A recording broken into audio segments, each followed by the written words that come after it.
Federal அரசின் ஒப்பந்தங்கள் மற்றும் வரி சலுகைகள் இல்லாவிட்டால் எலான் மஸ்கின் நிறுவனங்கள் சரிந்துவிடும் என்றும் அமெரிக்காவில் ராக்கெட் ஏவுதல்கள், செயற்கைக்கோள்கள் மற்றும் மின்சார கார் உற்பத்தி முடிவுக்கு வந்துவிடும் என்றும் ட்ரம்ப் எச்சரித்தார்.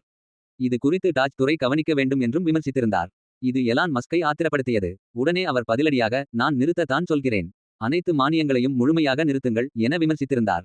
இரு தரப்பிற்கும் இடையேயான இந்த மோதல் காரணமாக எலான் மஸ்கை நாடு கடத்த வேண்டும் என்ற பேச்சுகள் மீண்டும் எழுந்துள்ளது. அதாவது பலரும் நினைப்பது போல எலான் மஸ்க் அமெரிக்காவை சேர்ந்தவர் இல்லை. அவர் தென்னாப்பிரிக்காவை சேர்ந்தவர். கனடாவில் சில காலம் படித்த அவர் பிறகு அமெரிக்காவுக்கு வந்தார். அவர் குடியுரிமை பெற்றதில் முறைகேடு செய்துள்ளதாக கடந்த காலங்களிலேயே புகார் இருந்தது. இதை இப்போது ட்ரம்பின் நெருங்கிய உதவியாளர் ஸ்டீவ் பேனன் மீண்டும் எழுப்பியுள்ளார். இது தொடர்பாக அவர் மேலும் கூறுகையில், அவரது குடியுரிமை நிலையை முறையாக விசாரிக்க வேண்டும்.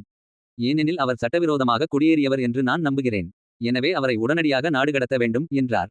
அமெரிக்காவில் சட்டவிரோதமாக குடியேறியவர்கள் மீது ட்ரம்ப் நிர்வாகம் கடுமையான நடவடிக்கைகளை எடுத்து வருகிறது.